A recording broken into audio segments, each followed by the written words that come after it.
Welcome to Weekend Shelf Control with me, Frankie. And me, Liam. And today I get to take a bit of a back seat because we are going to hear about all the books that Liam read in June. We're a bit late, but better late than never. I feel like that's being a bit cheeky when you say all the books that Liam read in June, when you can see from this pathetically small pile. There's one that's missing because it was an advanced reader's copy, but it wasn't a big book. So, yeah, this is not going to be a particularly weighty wrap up, Wow. which is fine. Yeah.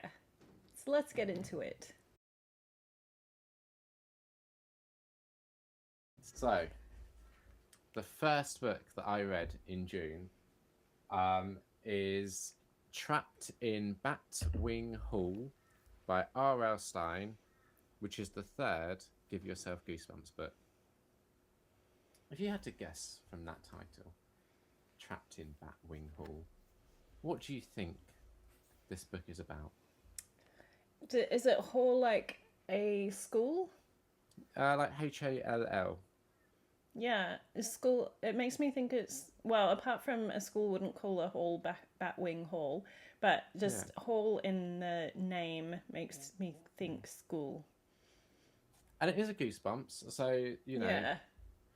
you are that, you do, so because it's a Give Yourself Goosebumps, you are the protagonist.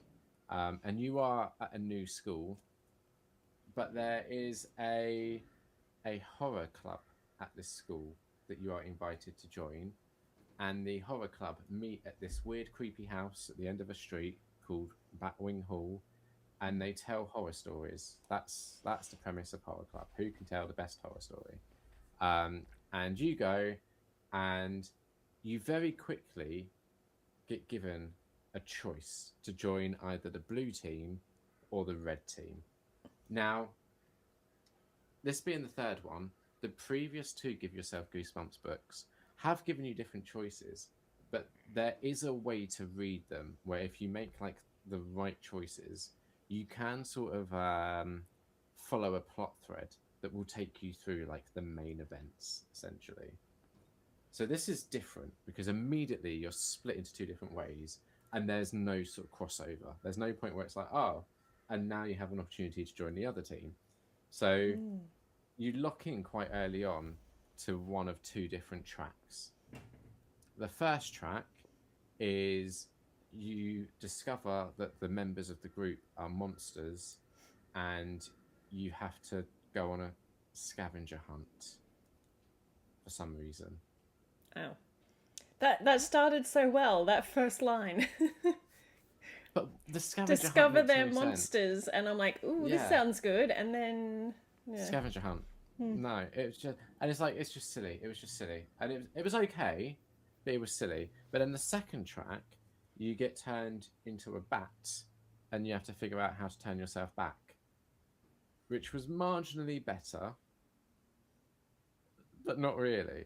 Um, and like the other two books, they had moments where it was like, if you've read this other Goosebumps book, you'll know what the correct choice is to make, and you'll know what page to turn to.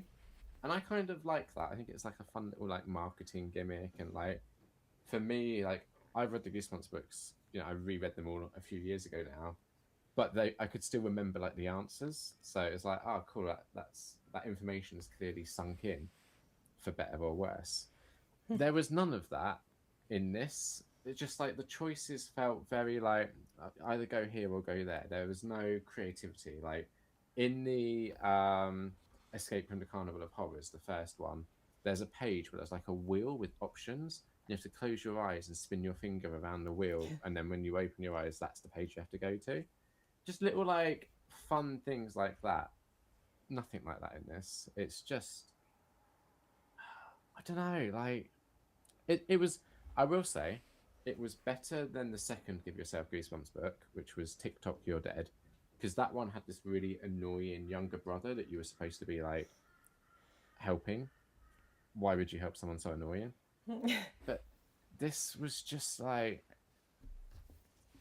it's hard, right? Because like it's because you're part of the story essentially. and you're making the choices, what do you do when the choices you're given aren't particularly good to make? Hmm. Like, I think that's one of the sort of failings of these Give Yourself Goosebumps books is, especially as an adult, you read it and you're like, I would not do either of those things. What's the other options? Um, Maybe that's being a bit too harsh, perhaps. But obviously, I read this in a unique way where I list all of the pages and then I tick them off as I read them, and I mark where there's like choices to make, so I can backtrack and be like, okay, I haven't made the other choice at this page yet, so I can go back and reread it and get the context. And I do read every single page, so I do have followed both the tracks and all of the different endings that you can get, and like I've read the entire book. It's just average. I gave it 2.5 out of 5. I've It's got 50 of these to read. Yeah, I was just going to say it's really disappointing that they are so disappointing because not only are you reading them all, but you have to put all that work into Yeah. reading through every page and every part of the story, and so it's just really sad that you're not enjoying them more. Juice is not worth the squeeze, and there's so many. Why are there 50 of these? It's clear here by book 3 they are running out of ideas. How is there like another 47 or however many more to go? They obviously were selling well back in the day. I guess so. Maybe But maybe it's one of those series that doesn't work so well coming back to as an adult. I would be surprised if this worked well as a child, quite honestly. But they made 50 of them, so Yeah, like it must have, I I don't know. I guess. mean, I But know I loved those books when I was a kid, as in Choose Your Own Adventure books. yeah, I don't think I ever read any of the Goosebumps versions. I don't even remember that they existed. But I do know that they were always such super fun. I guess because yeah. they're interactive rather than normal books, so it was that And extra special thing. I guess if you read them like a normal person and not like me, Well, yeah, it's true. I they're wasn't short as trying to well. read every page. Yeah, like you could probably get through this book and only really read 20 pages and go from, a start to one of the endings at least. Yeah, I think I would have tried a few different versions, but Yeah. yeah, I wouldn't have like made sure I read through every version. No, I think there are a couple of good endings, and I think the smart way to approach this, if you are just reading normally, is I'm going to read until I get to a good ending. Hmm. But that's not how I do it, and I feel like that does give me the experience to confidently say very average book. Hmm. That was that. So, the second book that I read in June, as regular viewers will know, or listeners, if I read a Goosebumps, I like to chase it up with a point horror.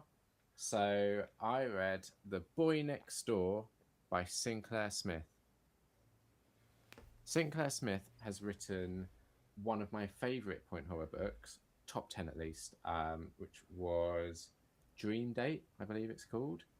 Super good. Has a bit of a like Nightmare on Elm Street vibe to it, which is kind of cool. Like this guy visits someone in their dreams, blah blah blah.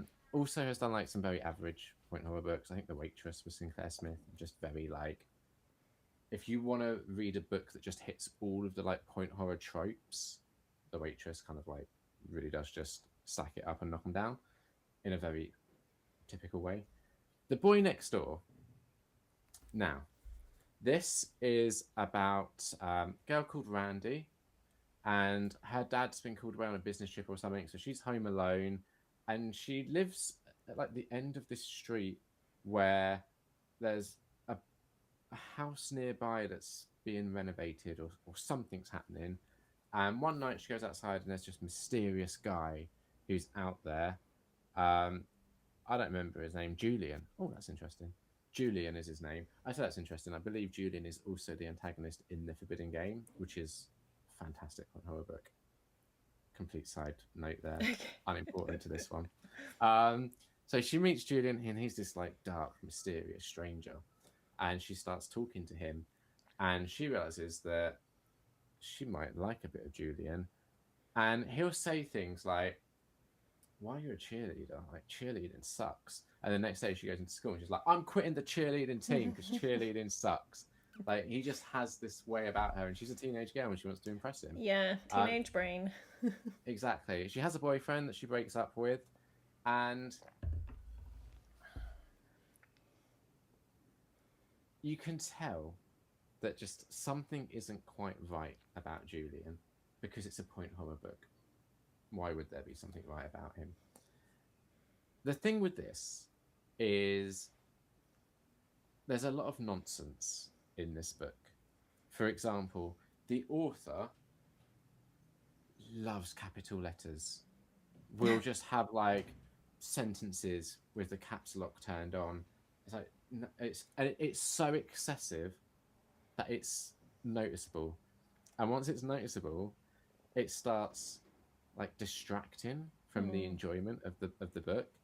So there's that, and then there's also these like really obvious attempts at misdirection where like none of Randy's other friends have ever seen Julian, so is he real or is he just a figment of her imagination?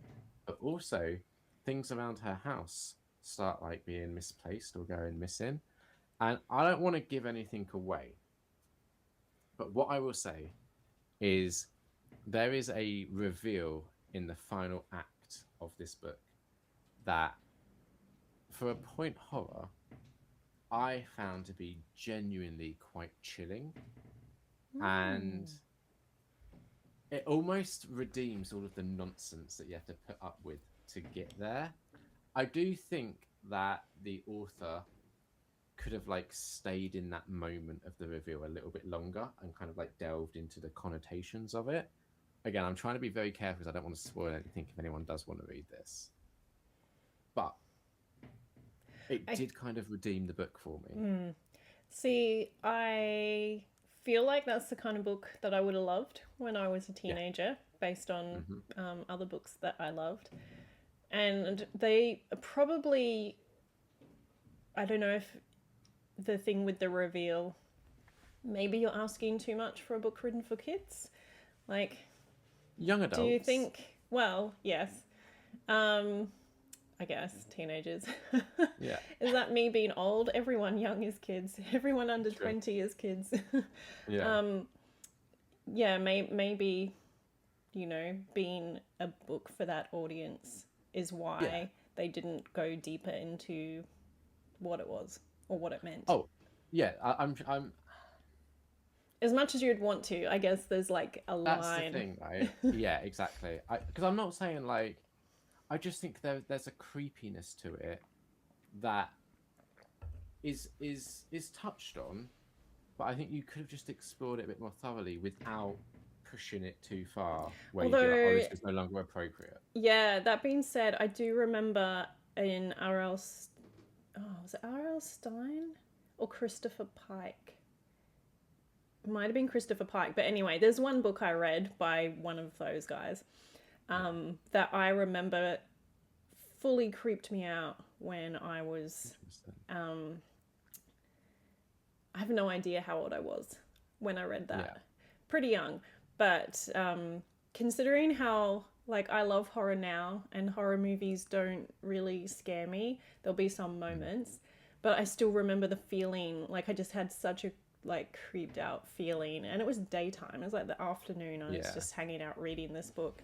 And so I guess things can get to you more when you're younger. So Yeah, for sure. I guess it's just remembering. And I mean, some people are still like that as adults. Yeah. I guess because we read a lot of horror, we forget how much it, like, some people, like, it affects some people so much. Yeah. And I guess kids, you don't want to go too far. You want to make sure that you definitely do not go too far for young people. from a I like agree. publishing standpoint, you know, because you've got to cater for everyone. I agree. Um, what I will say with this book in particular is I think because you've already, again, I'm trying to be careful not to spoil things, because part of that reveal is just a creepy thing anyway. I think letting the reader sit in that moment for just a little bit longer doesn't exactly make it creepier, but it does make it maybe more impactful. Because the creepy thing is creepy regardless, right? Um, but what I will say, and this, if you've read what I'm about to mention, is maybe a bit of a spoiler. Um, if you do want a kind of a more adult book that does explore this reveal um, to an extent, I would recommend Pen Pal by Dathan Auerbach. I think is how you maybe say his name. There's a bit in that book that does similar to what this is doing. But yeah, this I was pleasantly surprised by it. So I would say 3.5 out of 5. It hasn't cracked my top 10 of point horror books, but it's definitely one of the better ones. And I would say from this author, I still think Dream Date is the better book, but it was nice to read a point horror book and be like, oh, that's a little bit unsettling. Mm. I might have to check that out. I assume are they all on ebooks, do you think? Uh, are they? I don't Let- know. I'm going to look that up. Because I don't know if they're still publishing and what's going on. Although I probably don't need to buy a physical copy. And there might be like scans online or something. Oh, what was the author's name again? Sinclair Smith. Because there's a lot of books with that title.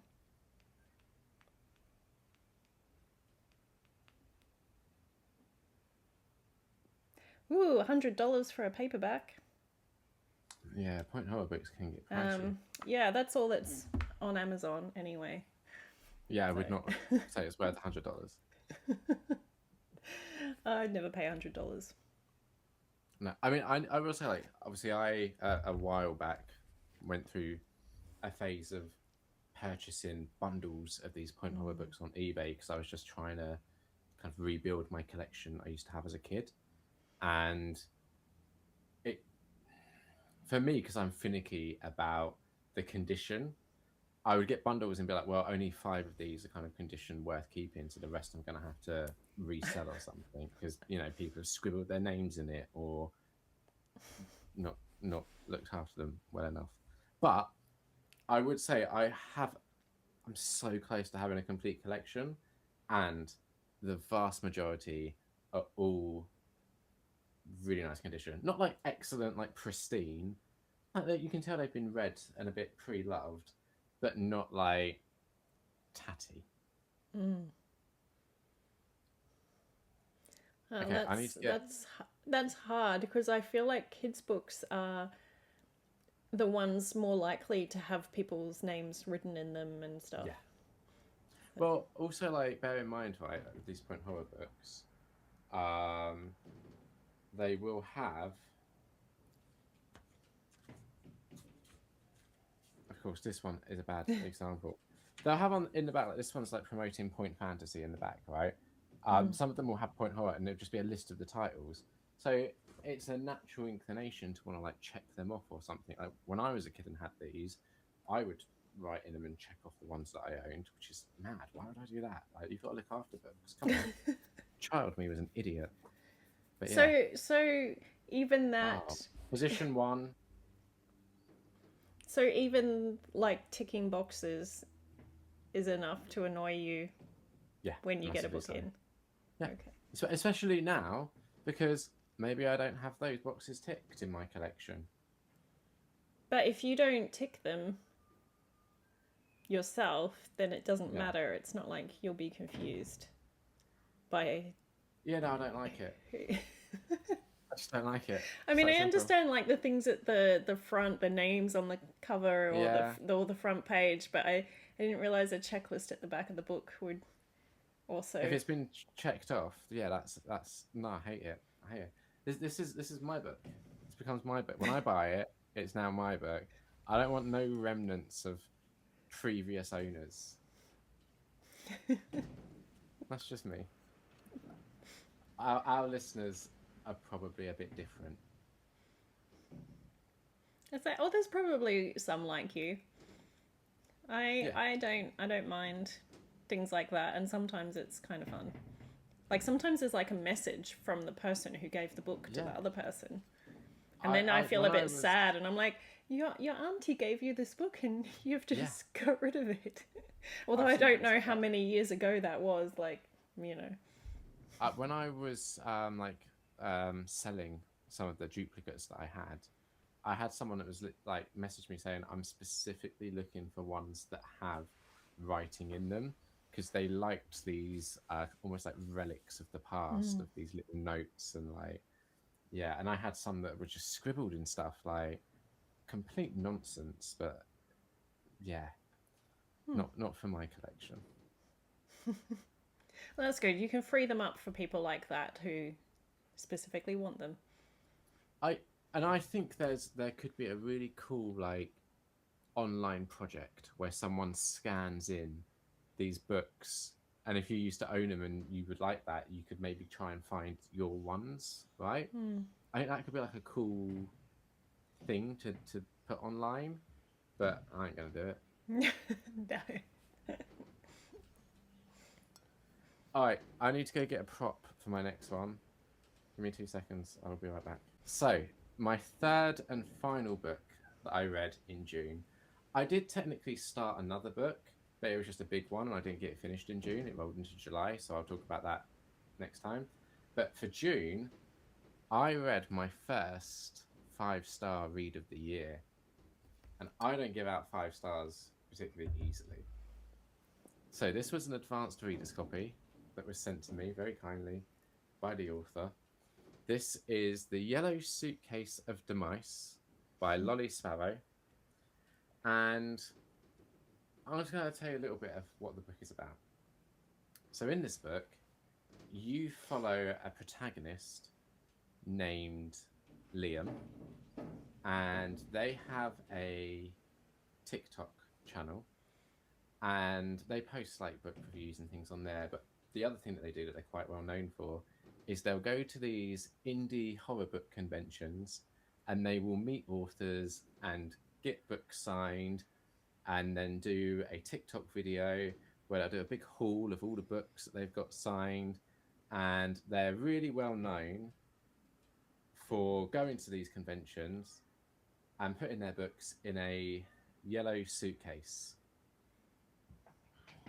Does that sound like anyone you might know by any chance? Um, so this is a book that started as a bit of a joke on a Facebook post that I made when I went to, I think, the Liverpool Indie Horror Book Convention. The author, Lolly Sparrow, couldn't make it to that one. But I did like an image of like, I'm here with my yellow suitcase. And Lolly did a comment saying someone should write a book about your yellow suitcase and how it traps the souls of authors. I was like, well, it sounds like you've just signed yourself up for writing that book. So she did. And here we are. So this is a really difficult book for me to not have any bias about, really, considering not to like toot my own horn, but kind of am the inspiration behind the premise, right?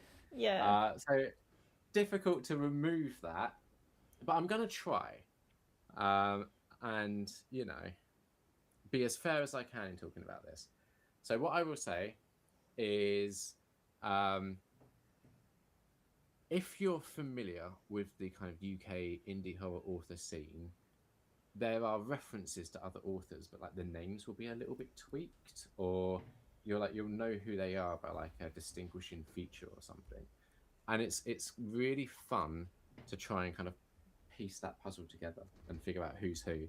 There is another TikToker as well that's referenced by name, um, and they kind of act as a bit of a foil to Liam and his dastardly plan of basically within this yellow suitcase is this entity that is trying to collect the souls of authors. So whenever Liam gets like a book signed by the author and he puts it in the suitcase is like, yes, I'm going to take that creativity essentially and feed on it. And there's some kind of like quite funny moments where there's like a book that's been written partially by AI, and like Liam tries to feed that to the suitcase, and suitcase is like, oh no, AI slop, that's disgusting. Give me like the real stuff. Um, there's also a very dark scene where you see what's happening to the souls of these authors and how they're being forced into continuing to write and also be tortured at the same time. It's really dark, but also really good. Um, and you know, some of the authors start clocking on to Liam, and they're like, "Oh, hang on a second, he's acting a bit suspicious. We need to pay close attention to this and see what's going on." And it's a really, really fun read. But I don't know if it's like, is it fun because I'm in it? Yeah. It's hard for me to remove that element to it. I would highly recommend this to anyone that's interested, quite honestly, because I do think everything said, it is just good. It's entertaining. It's well written. I thoroughly enjoyed myself reading it, and I enjoyed kind of spotting those little references and trying to figure out who's who and all that kind of stuff.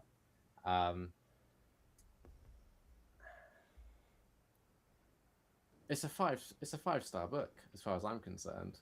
Like, and I don't give out 5 stars easily. Honestly, I've maybe given a handful of 5-star books in the 300 or so that I've read, but this it's an easy 5-star. It's really really good. Hopefully there'll be a sequel one day. You never know. Um, there are ways that the story could progress, and yeah, I think it's the thing I'll say about this is it's fascinating when you put things online, what they can lead to. And this podcast here is a perfect example of that, right?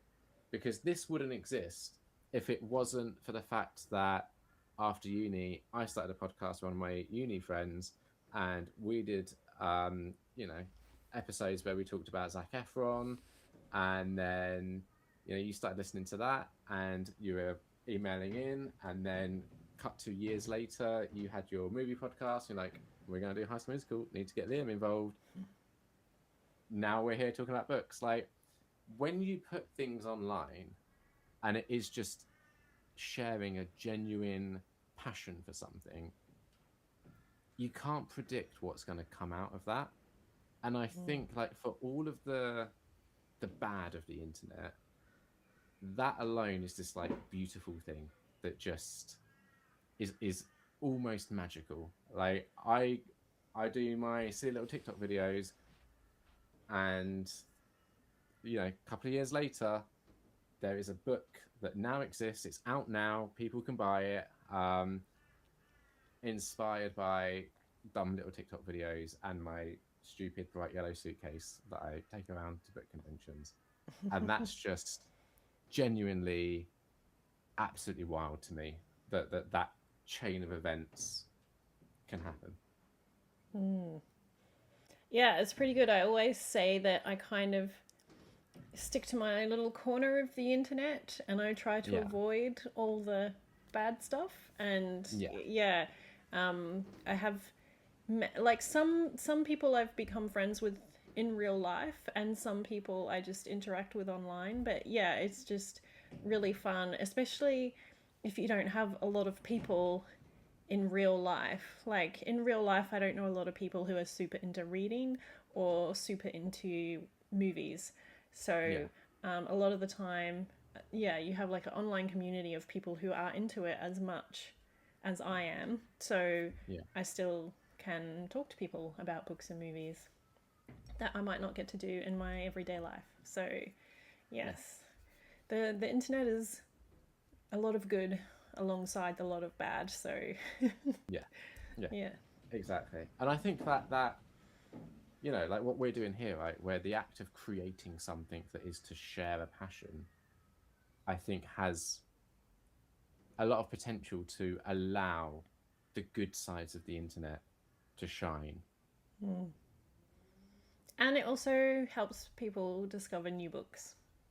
Absolutely. Listening to people talk about them, or seeing TikTok videos or whatever. Yeah. I know that I've got so many books in my like wish lists because people talk about them and I'm like, oh, that sounds interesting, and so I add it to my list. Yeah. I probably could never read all the books, but you know, I have browse whenever I'm looking for something new, and yeah, Well, it's fun. I would highly recommend bumping the Yellow Suitcase of Demise up to the top of any list that anyone has. Hmm. Well, I'm glad, apart from the book that you didn't finish in the month, like you've Yeah. ended the month on a high, which is good. You kind of progressed upwards as the month went on. Yeah. Yeah. So, And, you know, it's all downhill from here because I'm not going to get any other 5-star books where I'm in it, essentially, am I? yeah. So that's it. Maybe that's why I've hit this reading slump at the moment because I read this book and I was like, well, that's it. Literature, tick, done. I, there's nothing more that books can give me now. Do you know, I've had one book that has given me that, you know, like book hangover feeling where I just could not start. Because generally I start a new book straight away when I finish one. And I've Yeah. only had one book that really stood out. And I'm like, oh, this is what people talk about. What So, book was it? Rebecca by Daphne du Okay, yeah. Maurier. Yeah. Yeah. And that was really good. That sucked me in. And yeah, once I was done, I just felt just, yeah, you know, like what's my life without this book that I've had for the last few days? And Yeah. so yeah, I don't remember how long it was before I picked up my next book. But yeah, I just had to sit for a while and Yeah. yeah. I think I had something similar with The Stand. Just because it's such a big book as well, but it's so rich in so many characters that like it almost does kind of like become your personality when you're reading it for a while. And then when it finishes, you're just kind of like, oh, like what what do I do now with my Wow. time? This time, though, once I finish reading it again for our project, I will be able to read that anthology of That's true. people writing Yeah. stories set within the Stand world. Yeah, So that'd be that will interesting. be interesting. Hopefully, a good time. I'm sure it will be. Yeah. I think with that, it's going to be like any sort of anthology though, where it's going to be hit and miss. Like Yeah. some you'll be like, this was really good, and some you're like, Yeah. I'm sure it will be fine. But yeah. Hopefully more yeah. hits than misses. Yes. All right. So that is June wrapped up. And it's almost time to talk about July. We haven't got too much of July left. But yes, we'll be back soon with something else. Probably something July related, but maybe a book review. We've got one coming. Yeah. We do. And maybe something if, else. We'll see. if you want to see what Frankie read in June, that's already available, I believe. Yes, that will be out first. We'll Yeah. do it in the order we recorded. Exactly. I'll link it in the description as well, just in case. And yeah, that's it from us. So thank you for watching.